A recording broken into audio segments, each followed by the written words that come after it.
welcome the talented and prolific Nana Mouskouri. Welcome, Nana Mouskouri. Thank you very much, Katie. It's wonderful to be with you.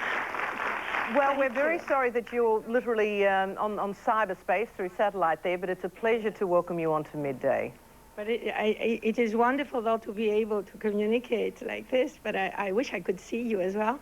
Oh, some people don't necessarily want that particular problem. Now, Nana, I mentioned 451 albums. When so many singers go in and out of style, what is it about Nana Mouskouri that keeps her going and so popular? Well, I think, I mean, I did not record 400, but altogether they exist. I recorded over 200, I must say, with live recordings and all, you know, and also sometimes some I'd say compilations with other artists that makes maybe 400 and something. But, you know, even in Australia, I have, I think, 25 golden records. Wow. So, you know, it's wonderful. So I think there is no formula. I have been always a very honest singer. I sing with all my heart. I believe in the singing, and I believe in the songs and the messages that I give. I was very lucky to have a lot of following, and I think it's because people maybe they identify with my songs. Because they are simple songs, but they mean what they have to mean. And if somebody finds himself in the song, then they believe in it, and they just follow. I think there is no formula. It's just simply honesty and liking to sing. It's what you sing, it doesn't matter. It's how and why. And the why, for me, it was very important, because I need to sing and communicate and give my messages in the best way, so I have to sing well as well. Well, this is, in terms of the number of albums, it is 451. In fact, I did some calculations, Nana, if I may call you Nana. I reckon that with 450 albums, that's 12 songs an album, recording 3.5 minutes an album, I worked out that to be 13.5 days and nights around the clock that Nana Mouskouri fans can enjoy your music. That's almost 2 weeks around the clock. Are you exhausted already thinking about that? Well, no, I think I'm afraid that if they listen too much, they will get bored, or that they will tired of me. That's only. But I think it's wonderful if it is so. It's but wonderful. Also singing in 10 different languages. How many are you fluent in? No, I sing 7 languages, and because I can speak, but at the others, they are just ones. You know, I did a Japanese song, or I did Danish song, or you know, Swedish song. Does not mean that I speak the language. But the languages I speak, there are 6, 7. 6. How did you learn all those languages? Well, if you come from Greece and your language is difficult to be understood, and you want to sing your music, and you are interested in music, to learn other things, I had to learn the languages in order to be able really to learn from other cultures, other different music, so that I can be able to express it. I love music, and I think the styles and the difference in the culture, they give you another aspect which you want to learn, and you always can get a lot out of it, and I think it's very important. So this helped me to learn the languages, and I like to express myself in a different way. It's very important. And the Nana Mouskouri fan club comes from musically a very diverse range. In fact, Bob Dylan is a big fan, I understand. How did the song, which he wrote especially for you for this album, come about? Well, I met Bob a long time ago. I was in Los Angeles singing at the Greek Theater. And he came with a friend to listen to me, and he liked very much what he heard.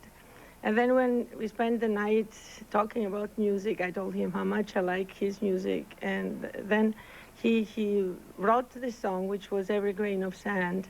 And I remember then he gave an interview to the Rolling Stone magazine, and he said that he had 2 favorite singers. And one was Kulthum, who was a very, I mean, she was a great artist from Egypt, and then Nana Mouskouri, it was me. Well, I was very flattered, really, because I love Bob very much. I like his music. I like really his lyrics. He's such a wonderful poet. He and Leonard Cohen, they are maybe some of my favorite ones.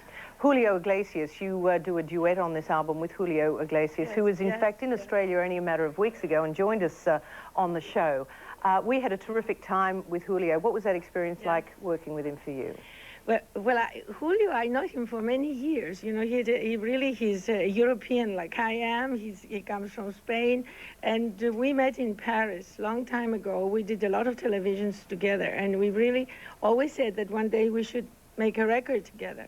So that was decided about a year ago, and we started to work searching for songs, and then this song, which is a Greek song, came up, and he really likes it very much. So we put some English lyrics on it, and I like to share singing with singers. You know, it's a wonderful feeling, and Julio is a wonderful singer to sing with, and a very good friend. Who were some of your early musical influences? I believe Billie Holiday was a favorite. Billie Holiday was on the first ones. Of course, Maria Callas was one of my favorite singers, and I studied classical music in Greece. So, but then it was Ella Fitzgerald and Sarah Vaughan and Mahalia Jackson, and then Edith Piaf and Jacques Brel. You know, I just even when I was a little girl, my father was a projectionist in the movies, so I really learned a lot of songs just with the sound only from films. And one of my favorite singers at the time, it was Judy Garland. I learned some of the songs, Wizard of Oz, by heart without speaking one word of English. But then, because I really needed not to imitate the singers only and make sounds, but I needed really to come closer and just be able to express really the feeling of the song, then I started to learn. So singers like I say, even Judy Garland with her passion, singing in a fragile way of being, she was one of my people that I like very much. But today, even today, there are young singers that they sing so well. I still listen to a lot. Joan Baez was at the time also an influence to me later on. What about rock and roll? Oh, I love rock and roll. You know, that's what I say, that one thing that I haven't done yet is to sing really rock. I do rock ballads, but I haven't sang really rock and roll. So maybe, who knows? Well, on Midday in the last year, Nana, we've had Harry Connick Jr., Chris Isaacs, an opera diva, and also Priscilla Presley doing our favourite song here, Hound Dog. Oh, yeah? So we were just wondering if... A hound dog. You Ain't Nothing But a Hound Dog, the Elvis song. Ah, you ain't... Oh, yes. Yes. Do you do requests? Well, I was a big fan of Elvis. I loved Elvis. I even imitate him, by dressed like when I was younger. I made an imitation, and on television lately in Paris. So I really sang a lot of his songs when I was younger. But I'll find a way anyway. There's still time. So just asking for a quick version of You Ain't Nothing But a Hound Dog now would be out of the question. Well, now with no music, it's not really that easy. Huh? Oh, we've got our own Jeff Harvey here, Nana. We have a wonderful band here. Oh, really? But I can't hear, only hear the claps. I can't hear the music, though. Oh, never mind. Well, next time, if you have the opportunity to come to Australia, maybe we can sort that. I can't let you go. I would love to come to Australia. I've been twice there, and I would like really to come back, especially to sing my new songs. Well, that would be wonderful. Can't let you go without talking about the marvellous work you do with UNICEF, following in the footsteps of people like Audrey Hepburn and, of course, Harry Belafonte, your good friend.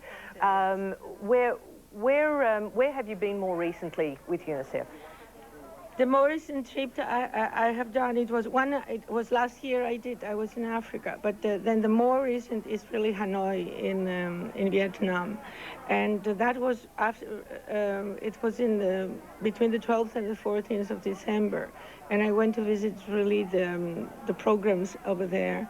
It was very, very interesting, and somehow encouraging, because this country that has so much suffered, to see the children, the way they live, it was really very painful. But at the other hand, you realize that UNICEF is spending a lot of money for many programs, health programs, but also educational programs. And this is very encouraging, because the government and the people there, they're really ready to help UNICEF to go on with their projects. Sometimes it's hard, but to see what you see. But it's the satisfaction that you get to be able to talk to the people of what the work of organizations like UNICEF do around the world for the children. It is very important, because war never stops. One place begins to cease a little bit, and there is another one that comes. But it's not only the war, it's what's left behind that we want to help. And children... to have people like you, Nana, who continue that work around the world is so critical to their salvation. And we're just so glad that you could join us from Los Angeles today to talk about your 451st CD. It's called A Return to Love, and we're very glad to know Australia will embrace it. But thank you so much for your time. Thank you very much, Carrie-Ann, for inviting me. It was a pleasure for me as well, and all my best wishes to all of you. And I really love this country. I've been there twice, and I never forgot. Ladies and gentlemen, Nana Mouskouri.